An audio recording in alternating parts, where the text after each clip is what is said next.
नमस्कार स्टूडेंट्स, आज हम आपके लिए लेके आए हैं एनसीईआरटी का article 10.3.3 refraction by spherical lenses.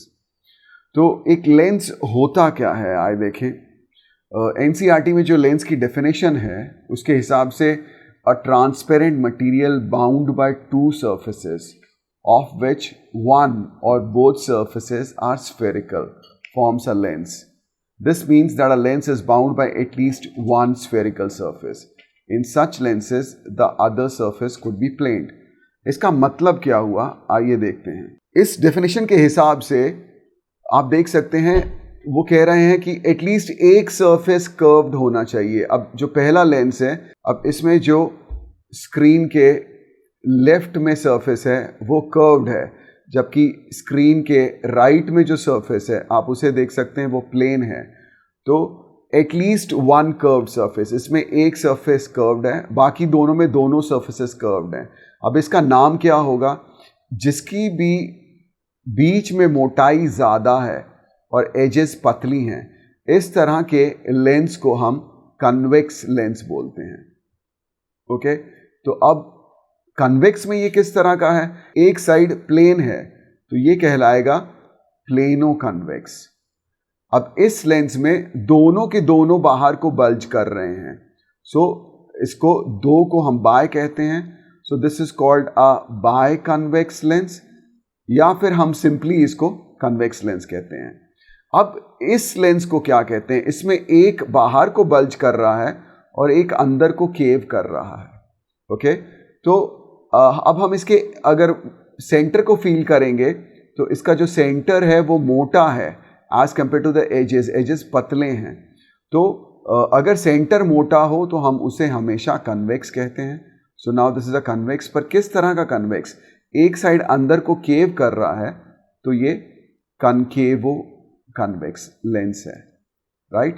अब इसी तरह अगर हम ये देखें कि उसका जो सेंटर है वो पतला है उसकी एजेस से, आप उसको छुएं तो आपको ये लगे कि एजेस, उसमें एजेस पतली थी, अब इसमें एजेस मोटी हैं। अगर एजेस मोटी हैं और लेंस का सेंटर पतला है तो इस तरह के लेंस को हम कनकेव लेंस कहते हैं। जब भी आप छुएंगे, अगर उसका सेंटर पतला है, एजेस मोटे हैं, तो वो एक कनकेव लेंस है, ठीक है। अब अगर हम देखें एक साइड कर्व्ड है और जबकि दूसरा साइड प्लेन है, तो जैसा कि उस केस में था सेम इसमें भी हम इसे कहेंगे प्लेनो कनकेव। ओके, अब इसमें भी दोनों साइड अंदर को केव कर रहे हैं, तो दो का मतलब bi, so this is a biconcave. Biconcave और बाय कन्वेक्स दोनों को हम सिंपली कनकेव या कनकेव लेंस भी बोलते हैं। अब इस अगर हम लेंस को देखें तो अगेन इसका जो पेट है वो पतला है as compared to the edges, edges ज़्यादा मोटे हैं, तो this is a concave lens. कौन सा कनकेव? एक साइड बाहर को बल्ज कर रहा है, विच मीन्स कन्वेक्सो, तो it is a convexo concave lens, ठीक है। आप समझ गए होंगे।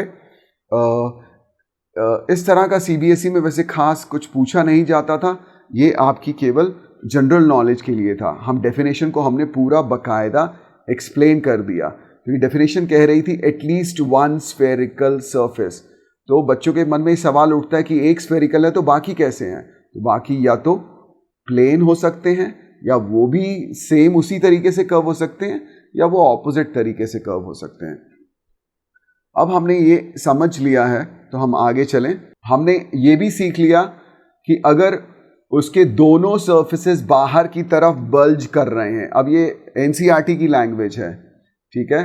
अगर उसके दोनों सर्फेस बाहर की तरफ बल्ज कर रहे हैं तो ऐसे कन्वेक्स को हम डबल कन्वेक्स कहते हैं या फिर सिंपली कन्वेक्स कहते हैं। ये मैं आपसे ऑलरेडी डिस्कस कर चुका हूँ, ठीक है। और मैं आपको ये भी बता चुका हूँ कि इसका जो पेट है it is thicker at the middle, इसका पेट जो है वो ज़्यादा थिक होता है as compared to the edges, ठीक है। और ये जैसा कि आप देख रहे हो, ये पैरेलल बीम डाल रहे हैं और उन सारी बीम्स को वो एक पॉइंट पे कन्वर्ज कर दे रहा है, इसलिए एक कन्वेक्स लेंस को कन्वर्जिंग लेंस भी कहा जाता है, ठीक है। अब हम कनकेव का देखें तो हम कनकेव में क्या देखते हैं? अगर दोनों तरफ कनकेव है तो इस तरह का हम कहते हैं बाय कनकेव या डबल कनकेव, ठीक है। और इसका जो मिडल पार्ट होता है वो थिनर होता है। ओके, इसकी जो एजेस हैं it is thicker at the edges, उल्टा है, यहाँ पे एजेस थिक हैं as compared to the middle. और इस तरह के लेंस आप पैरेलल मान रहे हैं तो आपको सारी डाइवर्ज हो रही हैं, ऐसा लग रहा है जैसे वो रेज यहाँ से शुरू होके बाहर को निकल रही हैं। ओके, तो इस तरह के लेंस को हम डाइवर्जिंग लेंस भी कहते हैं। ओके, तो अब आप समझ गए हैं कि एक जो कन्वेक्स लेंस है, बाय कन्वेक्स है तो उसे हम केवल कन्वेक्स कहते हैं। इस तरह के लेंस कन्वर्ज करते हैं इसलिए उन्हें कन्वर्जिंग लेंस भी कहते हैं। और अगर दोनों तरफ से अंदर को केव इन कर रहे हैं तो इस तरह के हम बाय कनकेव को केवल कनकेव लेंस भी कह सकते हैं। इस तरह के लेंस रेज को डाइवर्ज करते हैं इसलिए हम उन्हें डाइवर्जिंग लेंस भी कहते हैं। अब हम जानने चलते हैं सेंटर ऑफ कर्वेचर। ओके, तो सेंटर ऑफ कर्वेचर क्या है? अब अगर आप एक कन्वेक्स लेंस को देखें तो आप पाएंगे कि उसके दोनों सर्फेसेस एक बड़े स्फीयर का हिस्सा है, जैसे कि ये वाली ग्रीन एज इस बड़े ग्रीन स्फीयर का हिस्सा है और वैसे ही ये येलो वाली एज इस बड़े येलो स्फीयर का हिस्सा है। इन दोनों स्फीयर्स के सेंटर हैं, तो इन सेंटर्स को सेंटर ऑफ कर्वेचर्स कहते हैं। अब दो हैं तो एक को हम C1 कहते हैं और दूसरे को हम C2 कहते हैं। अब मैं बहुत ही इंपॉर्टेंट चीज बताने जा रहा हूं, ये आपसे अक्सर पूछी जाती है। ओके, कन्वेक्स लेंस में प्रिंसिपल एक्सिस क्या है? तो जो रेखा दोनों सेंटर ऑफ कर्वेचर्स को आपस में जोड़ती है, imaginary line joining the two centres of curvatures is known as the principal axis. ऐसे ही अगर हम कनकेव लेंस के केस में देखेंगे तो उसमें भी दोनों के सेंटर्स हैं, दोनों को जब हम जोड़ते हैं तो हमें एक लाइन मिलती है। वो लाइन जो दोनों सेंटर ऑफ कर्वेचर C1 और C2 को जोड़ती है उसे हम प्रिंसिपल एक्सिस कहते हैं। ठीक है, ये डेफिनेशन कई बार पूछी जाती है, इसको बिल्कुल ध्यान रखिएगा। तो ये NCERT की डेफिनेशन है, imaginary straight line passing through the two centres of curvature of a lens is called its principal axis. Next हम आते हैं ऑप्टिकल सेंटर पे। आखिर ये ऑप्टिकल सेंटर है क्या? हम इसकी डेफिनेशन पे वापस आएंगे। अब ये तो आपने सीख लिया कि जो line centres of curvature C1 C2 को ज्वाइन कर रही है वो प्रिंसिपल एक्सिस है। तो ये जो लाइन है ये प्रिंसिपल एक्सिस है। ठीक है, एक लाइन जो पूरे लेंस को दो बराबर हिस्सों में बांट दे रही है, प्रिंसिपल एक्सिस से होती हुई जा रही है, इसको प्रिंसिपल सेक्शन कहते हैं। जहाँ पे ये दोनों मिल रही हैं वहाँ पे होता है ऑप्टिकल सेंटर। और ऑप्टिकल सेंटर वो जगह है जहाँ पे अगर रे इंसिडेंट हो तो वो बिना डिविएट हुए पास कर जाती है। आपने अभी अभी देखा था कि जो भी रेज एक कन्वेक्स लेंस पे इंसिडेंट है वो सीधी निकल जाती है, लेकिन अगर रे ऑप्टिकल सेंटर पे इंसिडेंट है तो आप वो देखेंगे वो बिना डिविएट हुए सीधी निकल जा रही है। ऐसे ही कनकेव लेंस के केस में भी जहाँ पे प्रिंसिपल एक्सिस जो कि C1 और C2 को आपस में जोड़ रही है वो प्रिंसिपल एक्सिस है, प्रिंसिपल सेक्शन जहां मिल रहा है वो ऑप्टिकल सेंटर है। और अब अगर एक ray of light optical centre पे इंसिडेंट है तो वो अनडिविएटेड सीधी निकल जाएगी। ठीक है, तो आपसे अगर ऑप्टिकल सेंटर की डेफिनेशन पूछी जाए तो आप लिखोगे the central point of a lens. The central point of a lens is its optical center. It is usually represented by O, and a ray through the optical center passes without suffering any deviation. ठीक है, बिना deviate करे वो सीधे निकल जाती है। यहाँ पे भी आप देख रहे हो ये आई सीधी ऑप्टिकल सेंटर पे और ये सीधी निकल जा रही है बिना डिविएट करे। तो चाहे वो ऑब्लिकली आए चाहे वो parallel to the principal axis आए, अगर ऑप्टिकल सेंटर से गुजरेगी तो वो बिना डिविएट करी हुई सीधे निकल जाएगी। नेक्स्ट, ये बहुत सारे बच्चे समझ नहीं पाते हैं एपर्चर क्या होता है। ओके, तो एपर्चर क्या होता है? मैंने एक लेंस को कागज पे रखा और उसकी आउटलाइन बनाई। ठीक है, अब ये कन्वेक्स है, मैंने इसको रखा, इसकी आउटलाइन बनाई। ये कनकेव लेंस है, इसको भी कागज पे रखा और इसकी आउटलाइन बनाई। ओके, तो अब इस आउटलाइन का जो इफेक्टिव डायामीटर है इस आउटलाइन का जो इफेक्टिव डायामीटर है उसे अपर्चर कहते हैं। एनसीईआरटी की definition, the effective diameter of the circular outline of a spherical lens is called it aperture. मतलब अपर्चर को रखकर हमने उसकी आउटलाइन बनाई, उस आउटलाइन का जो डायामीटर है उस डायामीटर को हम अपर्चर कहते हैं, दोनों चाहे कन्वेक्स हो चाहे कनकेव लेंस, दोनों के केस में। ओके और इस चैप्टर में एनसीईआरटी कह रही है कि हम अपने जो लेंसेज ले रहे हैं वो ऐसे ले रहे हैं जिनका कि अपर्चर काफ़ी छोटा है as compared to their radius of curvature. ठीक है, रेडियस ऑफ कर्वेचर आपने पिछली इमेज में देखा था सेंटर ऑफ कर्वेचर, तो सेंटर ऑफ कर्वेचर से लेकर लेंस के कर्व्ड सरफेस तक जो लाइन है that will become the radius of curvature. अब ये एक एक्टिविटी है, इसमें कह रहे हैं कि हमने एक लेंस को लिया, सूरज को डायरेक्ट नहीं देखिएगा, और अब एक कागज लेकर आप सूरज की इमेज को उस कागज पर बनाने की कोशिश करिए। आप उस कागज को आगे पीछे करिए जब तक कि आपको एक क्लियर इमेज ना मिल जाए। Obtain a bright image of the sun. ठीक है, तो इस एक्टिविटी से हमें क्या देखने को मिलता है, आइए वो देखें चल के।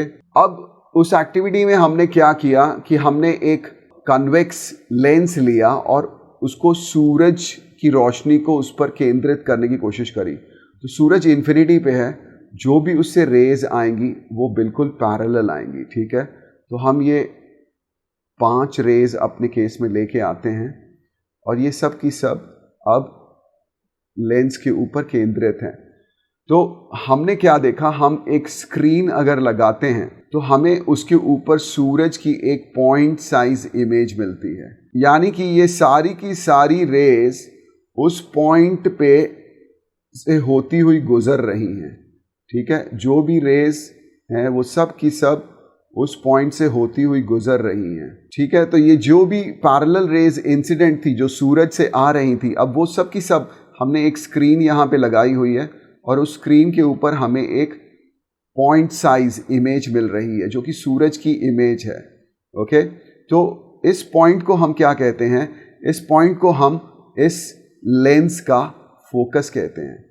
ठीक है, अब ऑप्टिकल सेंटर, ये ओ आपने यहाँ देखा हुआ है, ऑप्टिकल सेंटर से लेकर जो फोकस तक की दूरी है उसे हम फोकल लेंथ कहते हैं और छोटे f से डिनोट करते हैं। आपने मिरर में साइन कन्वेंशन ऑलरेडी पढ़े हुए, इसमें भी सिमिलर होते हैं। तो ऑप्टिकल सेंटर की दाईं तरफ यानी कि एक कन्वेक्स लेंस का फोकल लेंथ पॉजिटिव होता है। ठीक है, और फोकल लेंथ की डेफिनेशन क्या है ये आपने सीख ली।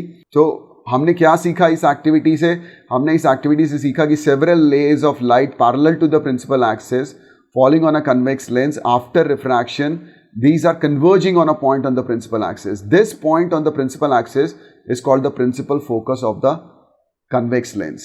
ये डेफिनेशन अगर आपसे पूछी जाए, आप एनसीईआरटी की भाषा में लिखिए तो several rays of light which are parallel to the principal axis falling on a convex lens after refraction, all these converge at a point on the principal axis and this point is called the principal focus of the lens. Is the definition? Okay, अगर मैं दूसरी तरफ से parallel beams मारूं तो ऐसा ही मुझे एक और पॉइंट मिलेगा प्रिंसिपल फोकस पे। तो इस तरह इसके 2 फोकस होते हैं। ठीक है, तो हमने उनको अलग अलग नाम दे दिया। जो बाईं तरफ है उसको हमने F1 नाम दे दिया और जो दाईं तरफ है उसको F2 नाम दे दिया। सिमिलरली जब हम एक पैरेलल बीम एक कनकेव लेंस के ऊपर मारते हैं तो अब सब की सब रेज डाइवर्ज हो जाती हैं और हमें ऐसा लगता है कि वो सब की सब एक पॉइंट से निकल के आ रही हैं। तो अब इसे हम प्रिंसिपल फोकस कहते हैं ऑफ अ कनकेव लेंस। ऐसे ही दूसरी तरफ से लाइट मारेंगे तो हमें दूसरी तरफ भी एक मिलेगा। Okay, so again we have 2 focuses, so we name them F1 and F2 and the distance between the focus and the optical centre is called the focal length. Okay, हम हमेशा जब पैरेलल मारने पे जो फोकस मिलता है उसे लेंगे एज द प्रिंसिपल फोकस।